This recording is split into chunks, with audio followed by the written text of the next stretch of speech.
Didn't train to be a journalist as an undergraduate, and therefore didn't take my journalism ethics class. So in the absence of that kind of formal training in journalism ethics, where, as you just sort of begin your career as a reporter, where does your sense of what ethical journalism is, where does that come from, or how did you recall picking up on ideas about what it means to be an ethical journalist?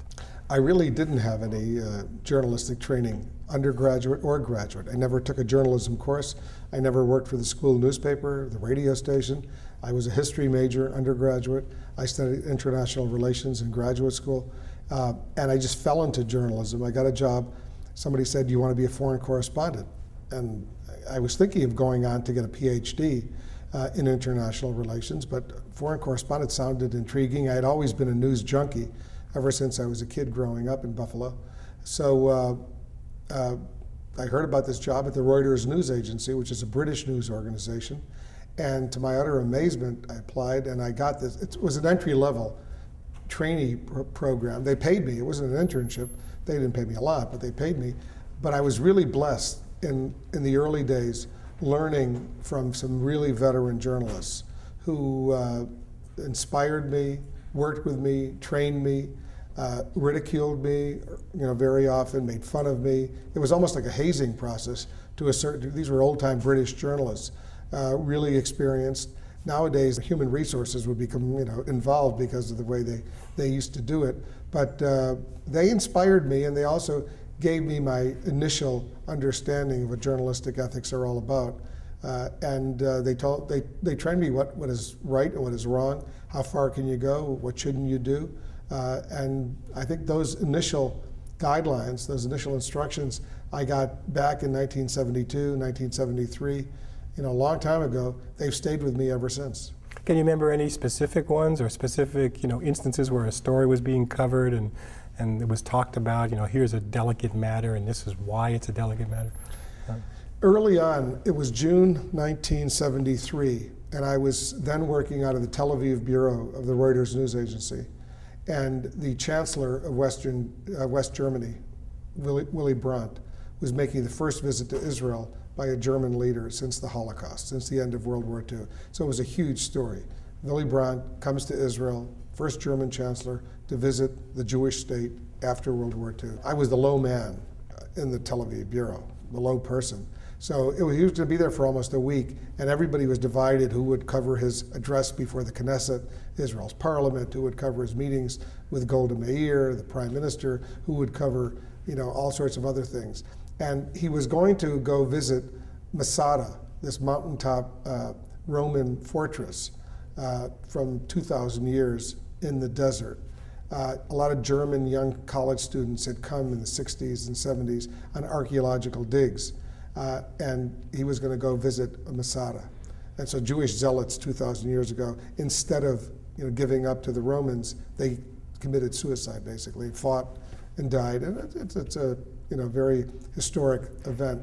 So Reuters said, "You go and cover this." So I remember driving down from Tel Aviv. We got there very early. It was June, so it was already hot. And he was going to be landing, I think, at the top of Masada around 8 o'clock in the morning. So I was there by 6. We made our way to the top on these cable cars.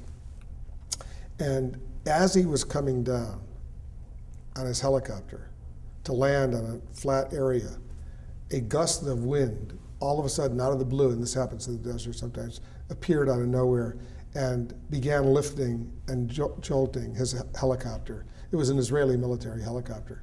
And as it was maybe 20 feet off the ground, you could see it was not in a good position. There were about 70 or 80 journalists who were there covering it, and we were behind a little barrier. But here I was, a young kid, and I'm saying to myself, oh my God, the Chancellor of Germany, the Foreign Minister of Germany, the Israeli leadership, they're in this helicopter, and it looks like it touches down, and the wind begins to push it, and it's about to go over the precipice, over the side, and then there's like a 2,000-foot drop to the bottom of this mountain. And I said to myself, wow. Miraculously, amazingly, there was this 3-foot wall at the bottom, right at the edge, and the wheels of the helicopter caught that wall and the helicopter stopped and didn't go over. Even when the wheels caught it, we thought the wind was still going to blow it over and all these people would die. It stopped.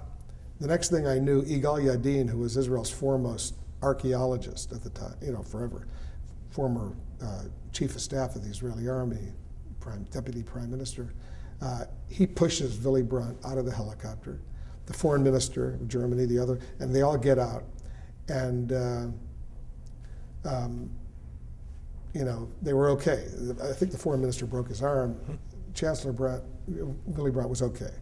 He was shaken but not hurt. So the Yigal Yadin, to his credit, sees what's happening, sees the media is there. We're on top of this mountain, and he immediately says, "Are you okay?" And Chancellor Brandt says, "I'm okay." The foreign minister was not okay, so they took him aside. And he says, "Let's go on the tour. Are you ready to continue this tour?" And Willy Brandt said, "Yes." And so they began the tour, and he said, "Well, here are German archaeology students." So I had a dilemma. What do I do? Here I am at the top of this mountain. Do I continue for what was supposed to be about an hour and a half tour, or do I try to break the story of what happened? Now, there were no cell phones in those days. One of the things that Reuters had taught me early on, when you see breaking news in those days, you got to find a telephone. And you got to call somebody and start dictating a story. That was the only way to do it. There's no internet, nothing like that. When I got there at 6 o'clock in the morning, at the bottom of Masada, there was a little coffee shop or a little tourist shop, and I remember that there was a payphone. And one of my mentors at Reuters always said, look for a payphone and make sure you have a lot of coins, because you never know when you're going to have to make a call. So in Israel, the payphones were, I don't know about now, but in those days they had tokens that you'd put in, and they'd last for 30 seconds or 45 seconds, and then they'd swallow it up, and then you'd have to put more in. So you could put a bunch in. And I only had maybe 5 or 10 tokens, not many.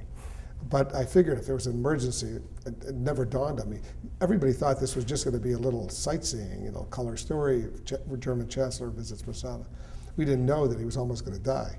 So I had to make a decision, do I stay on the tour, or do I get to that one phone and start and break the news? And I said to myself, I work for a wire service 24 hours a day. It's now 8 o'clock in the morning, people are interested. So I left. I saw what was going on. I ran to the trolley car, and the Israeli soldier, said, nobody's allowed to go down. And I started screaming at him. I said, please, you got to let me go down. I work for a wire service. I saw AP was there. I saw UPI was there. And I didn't know what they were going to do, but I had to get down there. And finally, I talked him into taking me down. I get to this one payphone, and I put my tokens in, and I call the Tel Aviv bureau of Reuters, and Colin Bickler, who was then one of the senior guys, he's on the other line. He's originally from New Zealand. He had just come to Israel from Vietnam, because the Vietnam War was winding down, the Middle East was winding up. And he said, and I said, Colin, I only have a few of these tokens. Here's my number at this payphone. Call me right back, please. And it was a bad connection. And he said, what's going on? I said, just take this number down. I got a big story. Call me right back. And then he said, well, what is happening? And I said, write down the number. And I used some bad words. And I said, just write down the number. And I gave him the number. And by the last number, I wasn't sure. He had heard it. I didn't know if the connection got through. It was really scratchy. And I hang up the phone. I got no more tokens. And I'm waiting for whatever seemed forever. And finally, after a few minutes, he connected with me. The phone rings. And now it's on his dime, so he can talk as long as he wants. So he said, what's going on? I told him what was going on. He said, all right. They did a bulletin, news alert, whatever they called it, and it was called a bulletin in those days. A helicopter carrying West German Chancellor Willy Brandt nearly blew off the top of Masada. The Chancellor was shaken but unhurt. That was like the news alert. And we filed it. It caused a big stir, especially in Germany, in Europe, in the United States. It was a big story. So then the journalistic dilemma, the ethical question came up, because I started giving him color, and I started giving more details. We started moving more paragraphs on the wire. was our job. The other journalists start coming running down from the trolley car from the top. There's one phone there. That's it. Now, Colin Bickler said to me, if you hang up the phone, I don't want you to hang up the phone until his helicopter has gone, he's back out of there, and he's gone. You're going to be under enormous pressure because everybody's AP, UPI, New York Times, and all the German media, they're all going to want to use this phone. You're going to be fired if you get off the phone. We're staying on this phone until that helicopter is safely out of the way. So, I did it. I stayed on the phone. I had all these other journalists who wanted to kill me, basically, because they wanted to. But that was one of the initial ethical dilemmas I faced early on. Was it the right thing? Did I do the right thing in refusing to give up that one line, or should I have shared it with the competition? I think I did the right thing. It's a competitive world out there. We were reporting the news. If that helicopter, upon taking off the second time, would have crashed, and helicopters are not smooth all the time, we wouldn't have had any way of communicating that. There's no live Israel television, Israel radio. Nobody was broadcasting this live or anything. So I learned at that time that it's a competitive business, the news business. I didn't do anything illegal. I didn't lie to anybody. I didn't steal anything. I was the one who got to that phone first, and I just didn't give it up until the story was over, basically. So that was an early ethical decision. It's a good story. Can you remember other things along those lines? Look, over the years, there have been a lot of questions about journalistic ethics that I've had to deal with. I'll give you another example of an ethical problem that we had. Saddam Hussein invades Kuwait, August 1st, 1990. I'm CNN's Pentagon correspondent. That day, we had known that the Iraqis were moving troops from the Iranian border to the Kuwaiti border. For a week, they had been building up their presence north of Kuwait. First 25,000, 50,000, 100,000 Iraqi troops, including their so-called elite Republican Guard, were now on the border with Kuwait in the days leading up to the invasion. And U.S. intelligence was monitoring it. They were watching what was going on. And I was the Pentagon correspondent. That day, I remember having lunch with the chief of naval operations, who was new in the job, and I asked him, I said, what's with the Iraqis and Saddam Hussein? They're massing troops. And he said, well, our intelligence estimate is that he's threatening the Emir of Kuwait, wants to raise the price of oil because they need the money. But our intelligence estimate of the US government is he's not going to invade a fellow Arab country. There might be some tension along the border, some border skirmishes, but it's just designed to exert pressure on the Emir of Kuwait. That night, I was having dinner. A few journalists were invited to a dinner with a high-ranking CIA official, one of these off-the-record kind of dinners. And I asked him the same question. I said, what's going on with the Iraqis on the border? And he basically said the same thing the chief of naval operations said. He said, I think he's trying to intimidate the Emir, raise the price of oil. We don't think he's going to invade a fellow Arab country. That's the estimate of the US government. Fine. I'm driving home. It's about 10 o'clock at night now, 10:15. And as I'm pulling in my driveway, my beeper, those days you had beepers, goes off and it vibrates. And I look down, it's my news desk. And I go into my study, my house.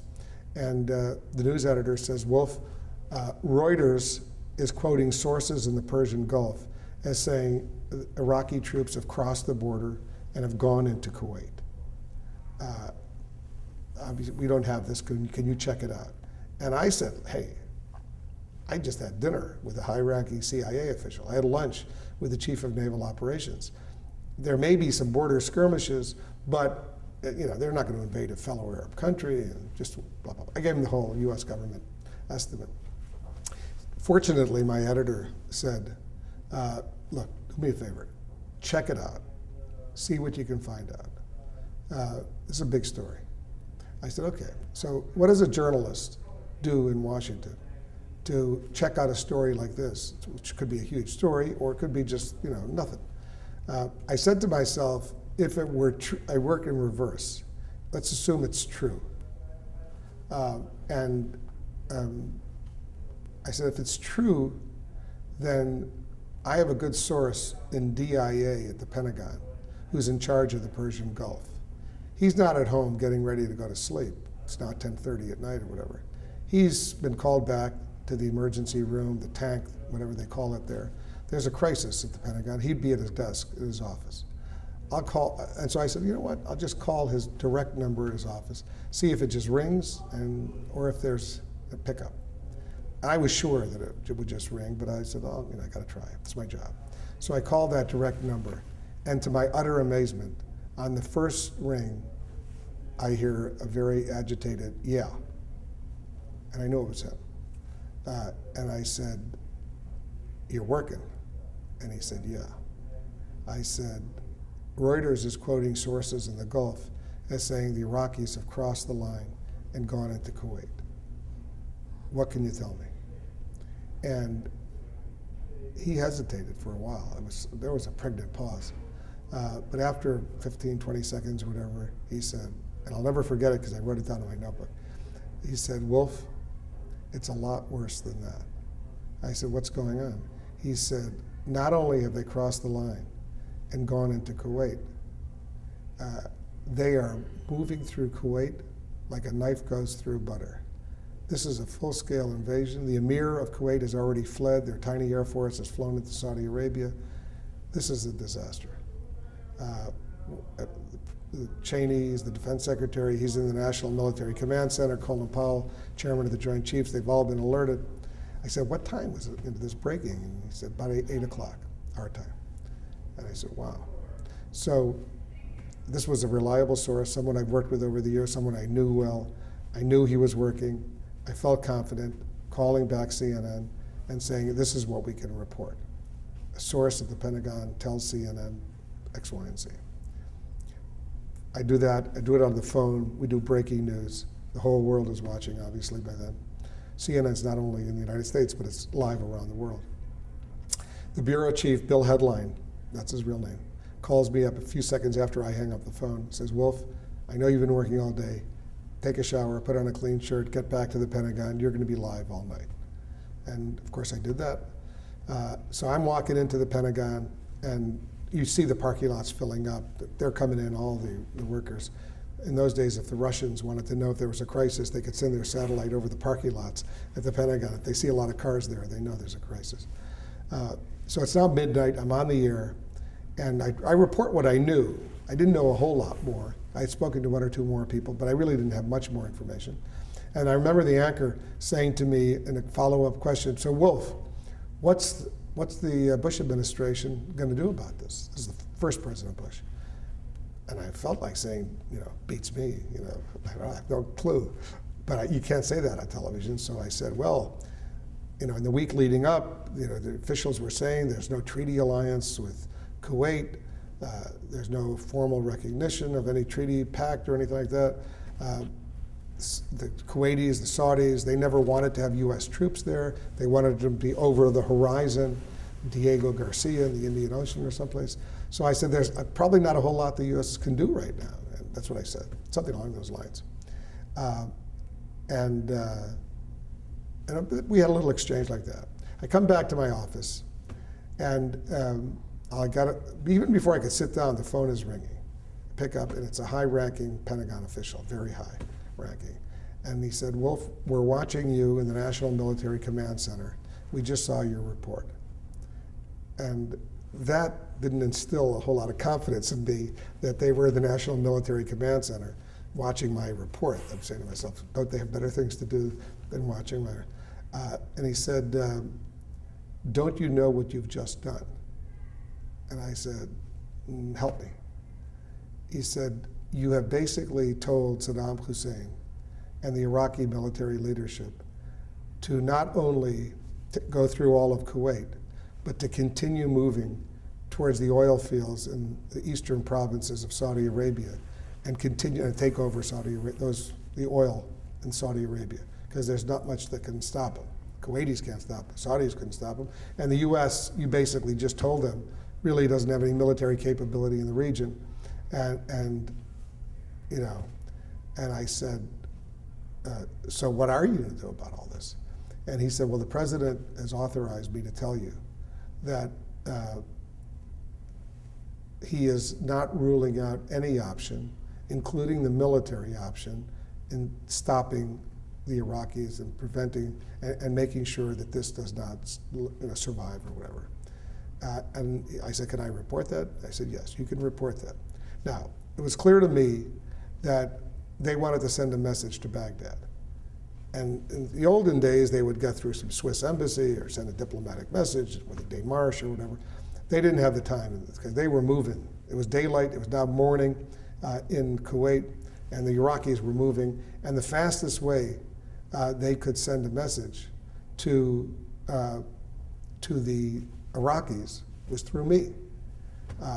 This military guy had said to me, he said, Wolf, when you're standing at the Pentagon in the briefing room with the map of the world behind you, the American flag behind you, the podium seal of the Department of Defense behind you, and they're watching you in Baghdad as they were, they don't see you as CNN, Wolf Blitzer, private journalist.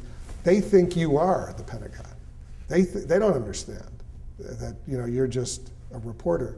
They think you're the United States, and when you just say there's not a whole lot the U.S. can do, at least in the short term, to stop this, they're going to be encouraged. So the dilemma I faced, I said to myself, well, I know they're using me because they want to send a message. On the other hand, there's news. The President of the United States, I have just been told by a senior Pentagon official, is issuing a warning that all options are on the table, including the military option in stopping the Iraqis. Now, if the President of the United States conveys that message through an official of the Pentagon to me, do I report it or do I not report it? My attitude was, I report it. It's news. Am I at the same time being used, quote, or to send a message? Of course, I understood that. But I understood also that I had to get the news out. And obviously we know what happened in Operation Desert Shield and Operation Desert Storm in the 6, 7, 8 months that followed. But it was an initial ethical dilemma that I felt that I had, that I think I made the right call on that one. And I'll give you one more ethical issue that came up later in January of 1991, if you're interested. Are you interested? Absolutely, yeah. The war starts, the air war starts, and U.S. is pounding Baghdad. In retaliation, Saddam Hussein starts launching Scud missiles into Saudi Arabia and into Israel. And some of the first Scud missiles that he launched landed in Israel. And I remember the first one that landed in Israel. The Israelis announced and the U.S. announced, the Iraqis announced, the Scud missile was fired, landed in Israel. Now, I had worked in Israel for the Reuters news agency. I knew Israel. I was curious. Where did that Scud missile hit? What kind of damage did it cause? So I call up my sources at the Pentagon, and they tell me the Scud missile lands in Ramat Gan, which is a suburb of Tel Aviv, not far from the Diamond Exchange, the Diamond Mart. I knew exactly where it was. It hit a building, but it didn't cause any loss of life. A couple of people were injured, nobody dead, caused some damage to the building. And I go on the air, and I say that initial Scud that lands in Israel landed in the suburb of Tel Aviv, Ramat Gan, near the Diamond Exchange, which I thought, I come back to my desk, I get another angry phone call from a senior Pentagon official saying, Wolf, what are you doing? And I said, help me. I don't know. I must be doing something wrong. He said, why are you becoming a spotter for the Iraqi military? I said, what? He said, why are you telling them where their Scud missile lands? Don't you realize that if they adjust it, they were aiming for the Israeli Defense Ministry, which was about a mile away from that spot. And if you're telling them if they have to adjust their calculation a little bit, and they'll hit the Israeli Defense Ministry, which is what they were trying to do. And you basically just told them how to do it. And I said, well, I didn't realize that. So I faced an ethical dilemma. Do I suppress this from now on? Specific details, where the missile lands? I consulted with our CNN executives, our news executives, and we all made a decision, and then all the major news organizations agreed with us, that from then on, whether in Saudi Arabia or in Israel or any place else, we wouldn't say where the missiles landed. We would just give a generic, they landed in central Israel. Wouldn't say what cities or anything, or they landed in central or eastern Saudi Arabia. We wouldn't say Riyadh or Tehran or anything like that. We would just, because we didn't want to start becoming spotters for the Iraqi military. So we suppressed that news. Now, was that a journalistically ethical decision? In my opinion, it was, because as much as we're news people, we're also human beings, and we don't want to do anything that's going to allow people to die, whether U.S. soldiers in Saudi Arabia or Israelis, or, we're not going to do anything like that. So we made that call that we were going to suppress and not give the specific location of where these Scuds, and he launched a lot of Scuds. We knew where they were landing, but we never, after that first burst by me, nobody else ever reported that again. We would just say generically where they landed. Did you explain to viewers Yes, we did. that you knew that, but you were suppressing? I was totally transparent with the viewers, and I would say, we know where these missiles are landing, but we're not going to tell you, and here's why. And my belief over all of these 35 years or almost 40 years of being a journalist has always been, if you're transparent with the viewers or the readers or the listeners, you're honest with them, you tell them why you're making these decisions, they'll accept that. It's only when you try to conceal something and mislead or whatever, then you get into journalistic ethical trouble. But if you're honest with them, they'll appreciate it. Now, over the years, there have not been many cases where we've suppressed information for national security considerations. There have been times, and it's got to be a great case that the government makes when we do that. But it almost always has to be lives are at stake. There must be so many instances when you're dealing with the military, though, where you've got these tricky issues to negotiate about. Their preference would be, I'm sure in every case, tell us first what you want to report, and we'll tell you if we think you should report it or not. I'm sure you don't do that on a routine basis. But people must routinely tell you things that they want off the record, and then you have to decide whether you're going to agree to that or whether on the issue of ground rules, I'm always, and I've always been, and this was instilled in me in Reuters when I first became a journalist, be precise with your sources. If they say it's off the record, make sure your definition of off the record is the same as their definition of off the record. If it's on background, in other words, I can't mention their names, but I can report it, make sure they understand what background means and you have the same understanding they have. If it's on deep background, we have all these areas. If it's on the record, just be precise and know that they may not know, a government official or somebody, what all these terms mean. So just be precise with them. So if you are going to report it, they won't be surprised. And all these years later, I'm exactly like that. So if I go into a meeting with someone and he or she starts talking and giving me information, I always make sure, look, are we talking on the record? Are we talking off the record? Are we talking on background, deep background? And sometimes I have to give them a little explanation, a tutorial on what all that means.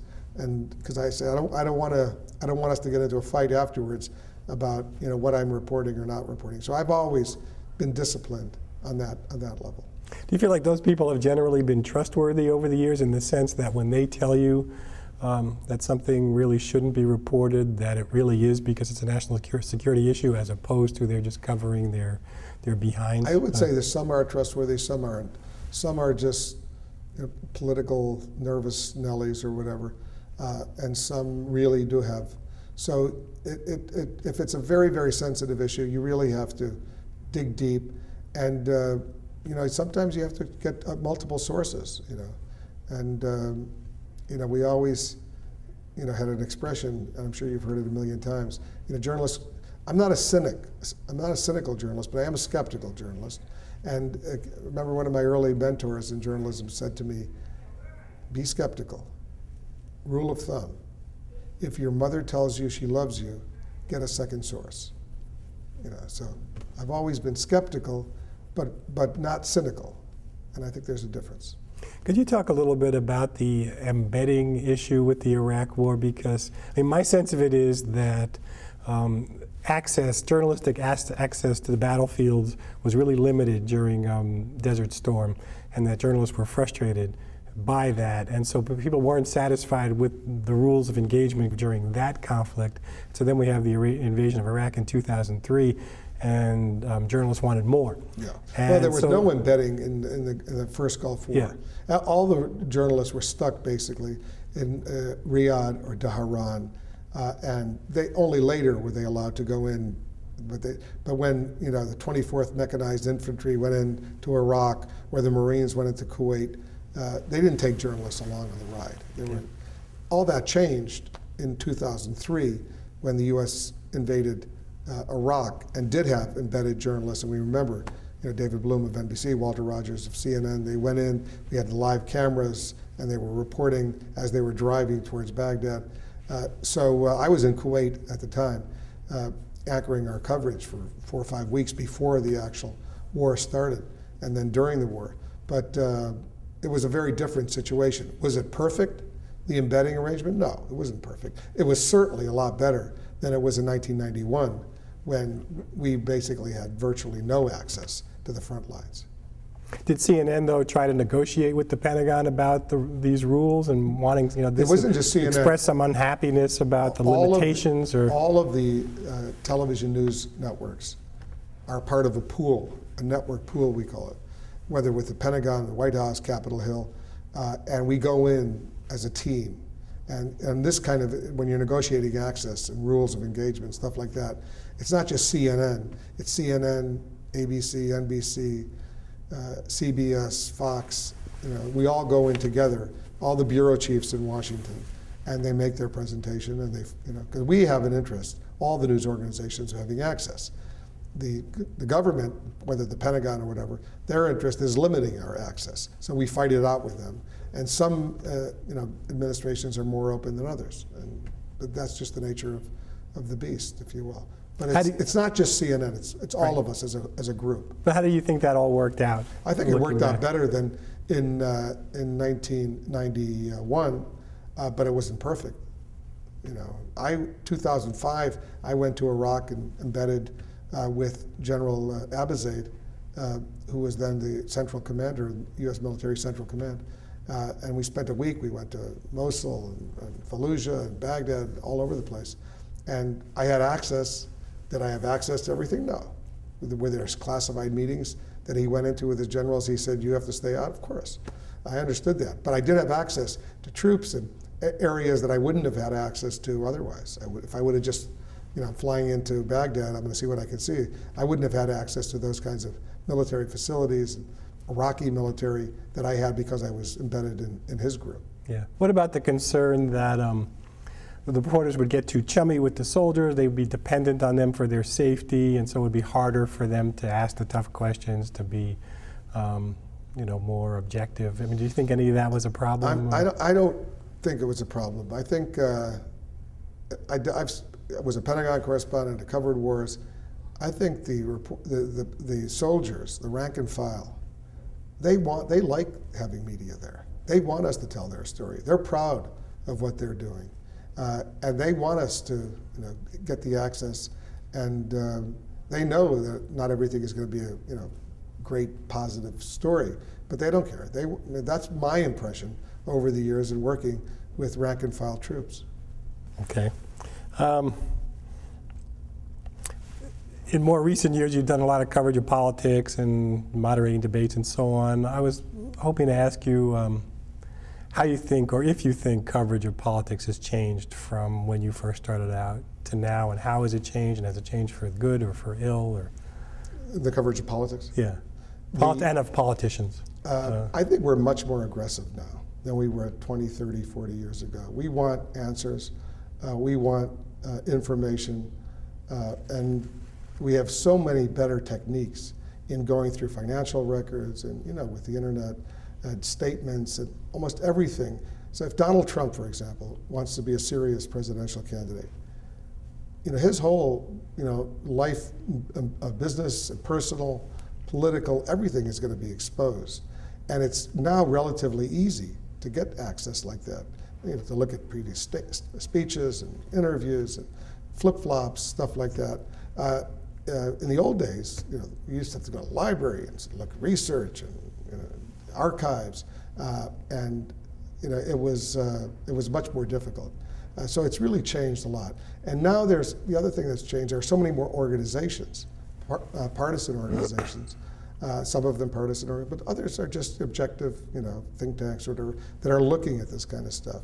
And I admire people who are willing to go into politics and expose themselves and open up their lives and their businesses and their financial statements and income tax returns, and let it all hang out. Because if you want to do that, you're go ahead, do it.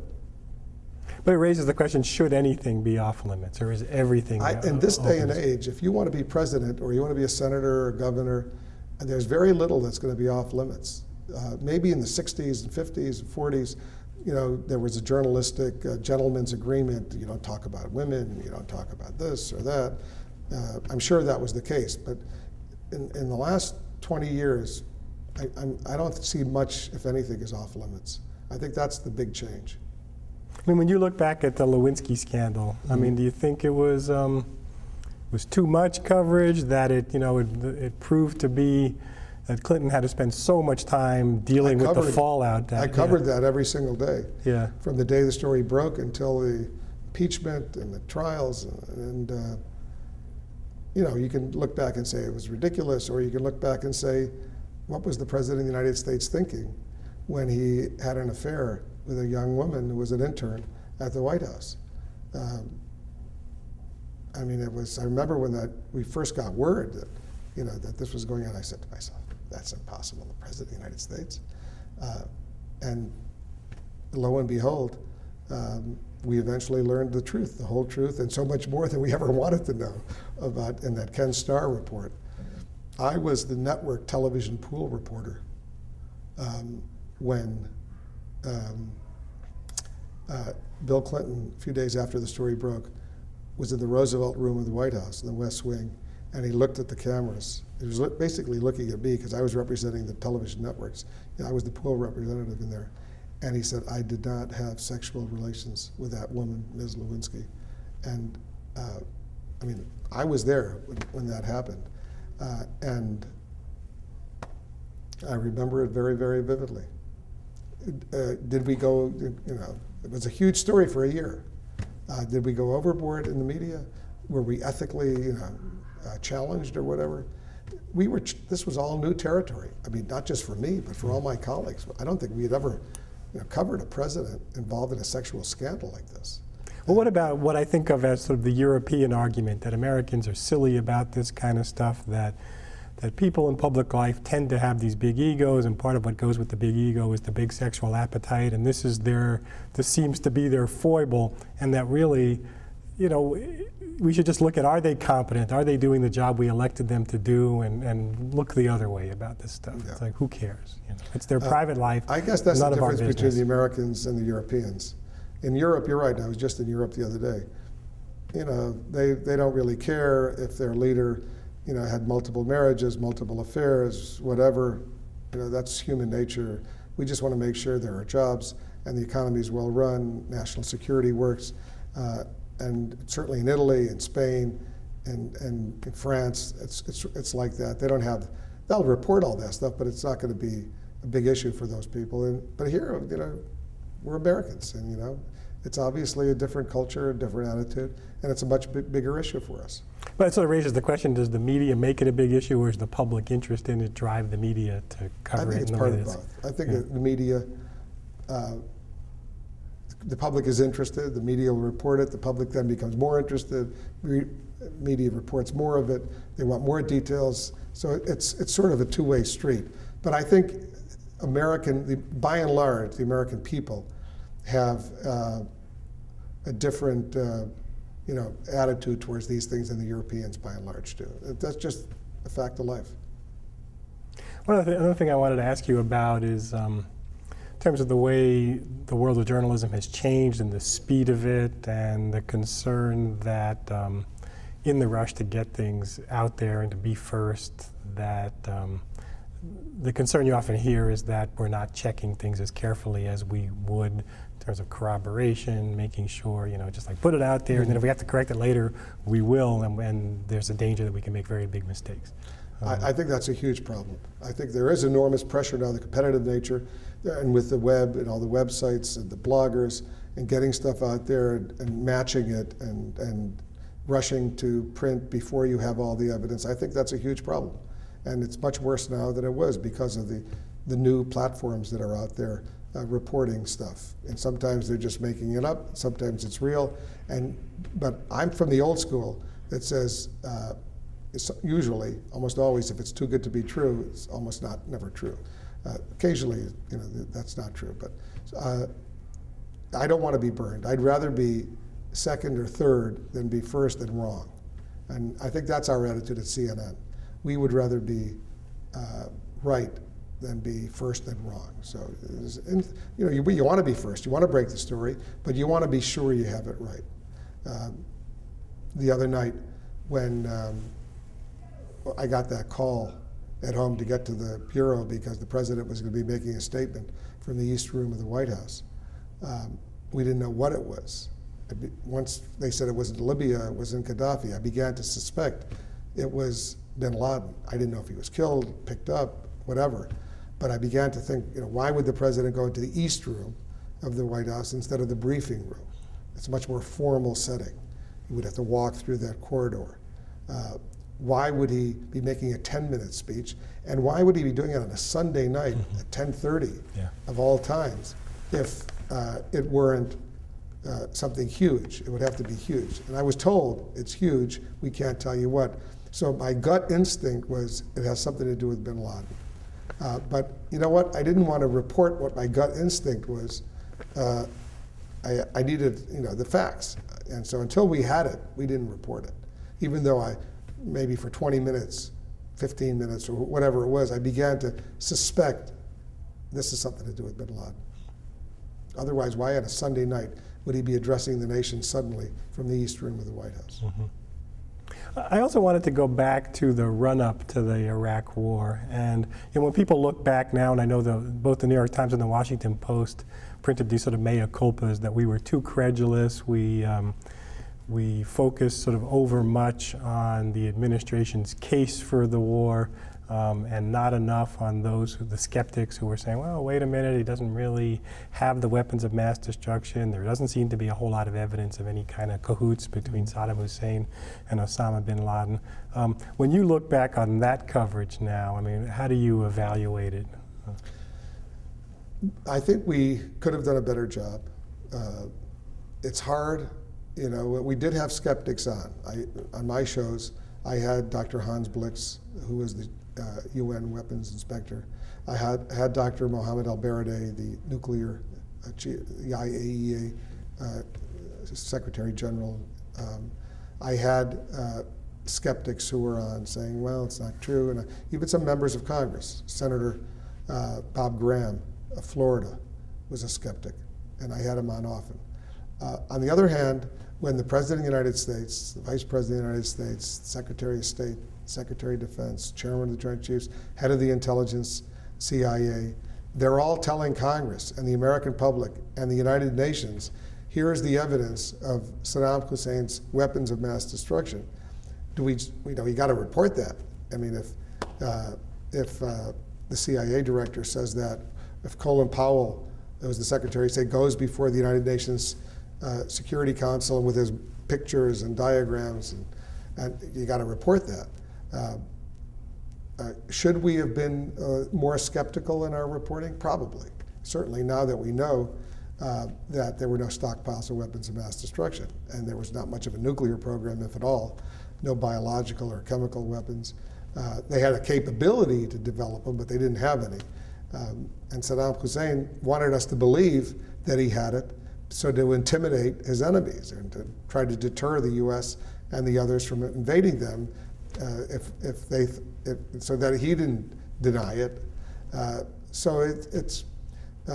But certainly, look, journalism is the first draft of history, and we do our best. Sometimes we get it right, sometimes we don't.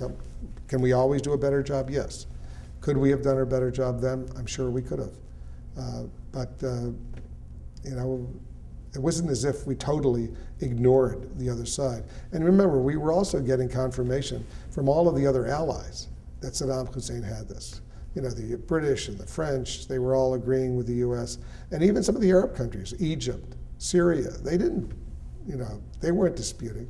So you did have the French who were saying, he may have it, but there are other ways of dealing with it other than going to war. You don't necessarily have to go to war. You can put them in a box and contain them, and sanctions and diplomatic pressure, stuff like that. So there was a dispute about whether or not the invasion was necessary. And we reported all of that. Scholars like you will continue to study that and see if we could have done a better job. And one of the things, the philosophical issue underpinning a lot of this in terms of how journalism is practiced is, when important people make announcements, we come running as journalists, right? And we report what they say. But then what if they're lying? There's not a good way for journalists to feel comfortable about pointing out that people aren't telling the truth without feeling like they're injecting themselves into the story. Although lately we have tried, if I'm doing an interview, or other anchors at CNN are doing an interview, Anderson Cooper or whoever, John King, Candy Crowley, whoever, and we're interviewing somebody, and we know that person is not telling us the truth or withholding something, we challenge them in a polite way. We don't just say you're a liar or something, but we say that's not true. Here's the evidence. That's our responsibility to do that. We're not just stenographers. We want to make sure we get the information. And first and foremost on our minds is our viewers out there. We're their representative. We have to ask the questions they want answered. And if we know that someone is not telling us the truth, it's our job to point that out, and we do. Another thing I wanted to ask you about had to do, we've had coverage of the earthquake in Haiti and Hurricane Katrina and the tsunami and earthquake in Japan. And these are instances where the dilemma of how much the reporters get involved in helping victims of disasters, and the argument is, be a human being first, be a journalist second. If someone needs your help, help them.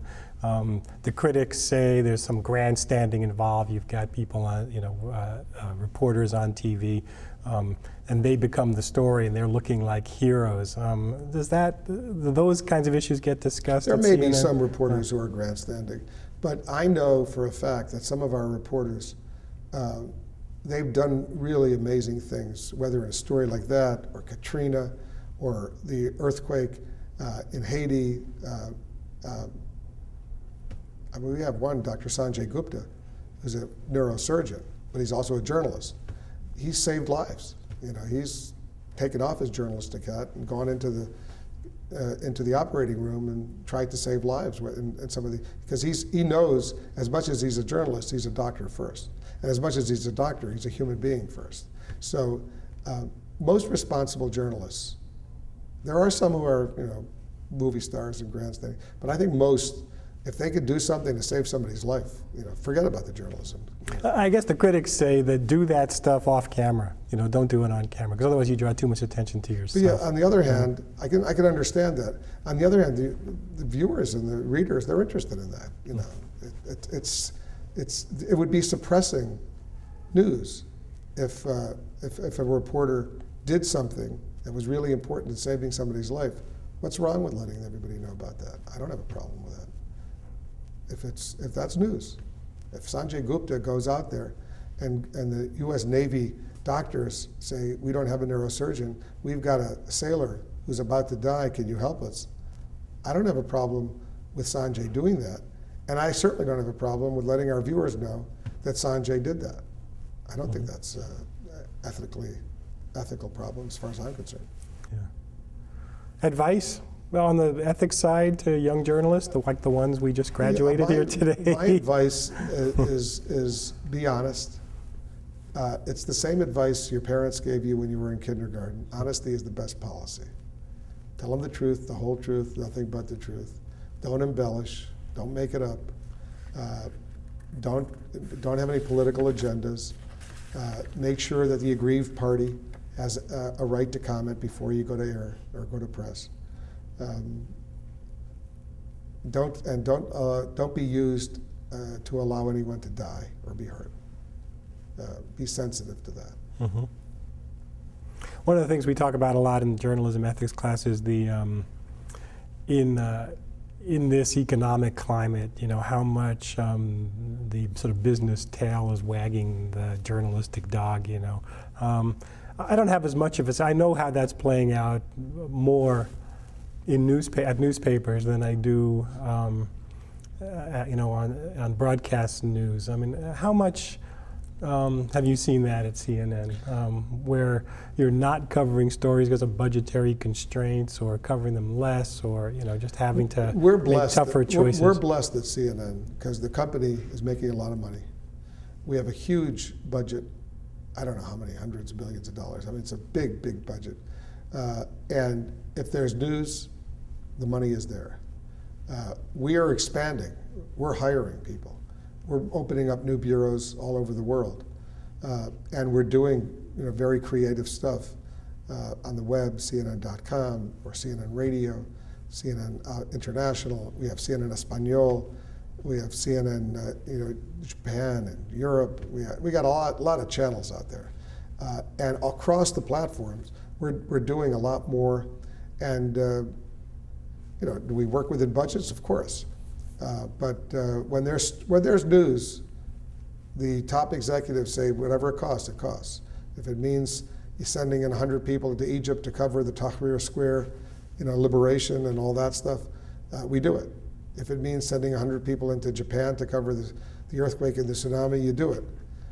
Or if it means, doing whatever we've been doing the last 2 weeks on Pakistan and the killing of bin Laden, going to Islamabad and Abbottabad and all that, and beefing up our presence in Afghanistan, we do it. If there's a war, whatever. So other news organizations that were losing money, especially print, they've cut back. But I'm blessed at CNN, we don't have to worry about that. This is good news for the girl who had the "Hire Me, Mr. Blitzer" writing on her cap today at graduation. We are hiring people. We're looking for good, young, smart talent. Yeah. And maybe we could just end with this, if you would just talk about the things that you've done in your career of which you're most proud. Well, it's almost 40 years now, if I look back, and since I finished graduate school. I've been proud of all the journalistic work that I've done. In the 70s and 80s, covering the Middle East. I've been proud of the military. When I was a Pentagon correspondent, military stuff that I covered. I was almost 7 years as our senior White House correspondent during the Clinton administration. I've been anchoring shows for the last 15 years at CNN Inside Politics. Then Wolf Blitzer Reports, The Situation Room, Late Edition I did for 11 years, our Sunday show. I'm very proud of all that work. I think we did a good job. And was it the greatest journalism ever? No, but it was important. I've been blessed to cover some of the most important stories of our lifetime, the last 30 or 40 years. I was there covering whatever big story there was that CNN would send me. I've been with CNN now for 21 years. So television, that's a long time, to be at the same place. And whenever there's been a big story, they said, Wolf, get there. And so if you're a journalist, you want to have a front row seat to history. You want to have access to newsmakers. You want to interview newsmakers and ask tough questions. You want to get the news first. I've always been a news junkie ever since I was a little boy growing up in Buffalo. And I've been so privileged that even if I had become a doctor or a lawyer or an accountant or anything else, I would have still been a news junkie because I love this kind of stuff. And ever since I was a little boy, I loved it. So if you're passionate about it, do it. And I've been passionate about it. And even at this stage, I love what I'm doing, and I'm looking forward to doing it for many more years to come. Yeah, I'd say you'd have not just a front row seat, but like the best seat in the house. I had a great seat, great seat. All right, well, thank you so much. Thank you.